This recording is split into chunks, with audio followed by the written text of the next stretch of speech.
అనంతపురం జిల్లా గుత్తిలో అర్ధరాత్రి ఉద్రిక్తత చోటు చేసుకుంది. వైసీపీ నేత మురళీధర్ రెడ్డి ఇంటిపై ప్రత్యర్థులు దాడి చేశారు. మురళీధర్ ఇంటికి ఒక్కసారిగా చేరుకున్న కొందరు గుర్తు తెలియని వ్యక్తులు కర్రలు, రాళ్లతో దాడి చేశారు. ఇంటి తలుపులు, అద్దాలు ధ్వంసం చేశారు. బయట పార్క్ చేసి ఉన్న కారు అద్దాలను పగలగొట్టారు. పలువురు స్థానికులు చూస్తుండగానే మురళీధర్ ఇంటిపై ఈ దాడి జరిగింది. అయితే దాడి సమయంలో మురళీధర్ ఇంట్లో లేకపోవడంతో ప్రాణాపాయం తప్పింది.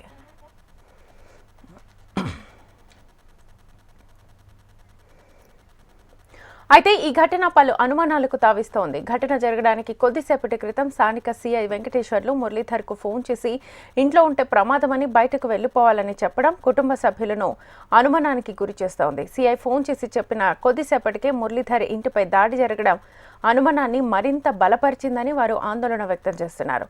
సమయానికి ఇంట్లో మురళీధర్ లేకపోవడంతో ప్రమాదం తప్పిందని చెబుతున్నారు. మురళీధర్ ఇంటిపై టీడీపీకి చెందిన జక్కల చెరువు ప్రతాప్ వర్గం దాడి చేసినట్లుగా స్థానికులు ఆరోపిస్తున్నారు.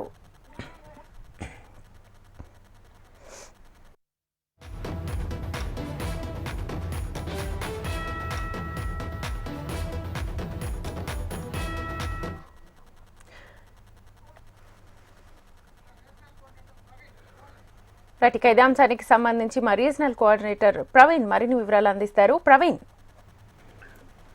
అనంతపురం జిల్లా గుత్తిలో నిన్న రాత్రి మాజీ ఎంపీపీ వైసీపీ నేత కోన మురళీధర్ రెడ్డి ఇంటిపైన దుండగులు దాడికి పాల్పడ్డారు. ఒక్కసారిగా 20 నుంచి 30 మంది వరకు యువకులు కర్రలు, రాడ్లతో ఇంటి వద్దకు వచ్చి ఇంటి తలుపులు, అద్దాలను కూడా ధ్వంసం చేశారు. అదేవిధంగా అక్కడ ఉన్న కార్ల పైన కూడా విచక్షణ రహితంగా దాడి చేశారు. ఈ నేపథ్యంలోనే ఇంటి అద్దాలన్నీ కూడా పగిలిపోయినటువంటి పరిస్థితి. అయితే కొద్దిసేపటి క్రితమే స్థానిక సీఐ వెంకటేశ్వర్లు మురళీధర్కి ఫోన్ చేసి ఇంట్లో ఉంటే ప్రమాదం, ఇంటి బయటికి వెళ్ళు, ఇంట్లో ఉండొద్దని చెప్పి ఆయన చెప్పడం వెనక పలు అనుమానాలు కూడా వ్యక్తమవుతుందని చెప్పి కూడా స్థానికులు, కుటుంబ సభ్యులు ఆవేదన వ్యక్తం చేస్తారు. అయితే సీఐకి దాడి జరిగే విషయం ముందే తెలిసిందా, లేదా తెలిసినప్పుడు ఎందుకు అక్కడ ఆ పోలీస్ బందోబస్తు కానీ ప్రొటెక్షన్ కానీ పెట్టలేదనేది వాళ్ళు చెప్తున్నటువంటి పరిస్థితి. అయితే ఆ ఘటన జరిగే సమయంలో కూడా సీఐ వెంకటేశ్వర్లు అక్కడే ఉండడం, వాళ్ళందరినీ కూడా అక్కడ నుంచి తరిమేయడం కూడా సీసీటీవీ ఫుటేజ్ లో స్పష్టంగా కనిపిస్తుందని చెప్తున్నారు. అయితే ఈ విషయం మీద ఆ పోలీసులకు ముందే సమాచారం ఇచ్చి దాడికి వచ్చారు, లేదా పోలీసులు ఆ దాడి చేస్తున్న విషయాన్ని పసిగట్టి ముందే మురళీధర్కి చెప్పారన్న కోణంలో అయితే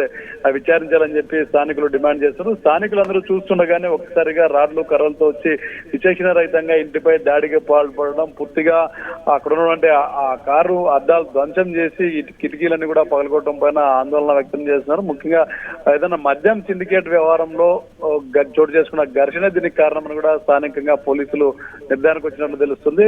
టీడీపీకి చెందినటువంటి జక్కల చెరువు ప్రతాప్ తన అనుచరులతో వచ్చి దాడికి పాల్పడినట్లుగా పోలీసులు ప్రాథమికంగా గుర్తించినట్లు కూడా చెప్తున్న పరిస్థితి. ఈ విషయం మీద పూర్తి స్థాయిలో పోలీసులు విచారణ కొనసాగిస్తున్నారు. Right Praveen, thank you.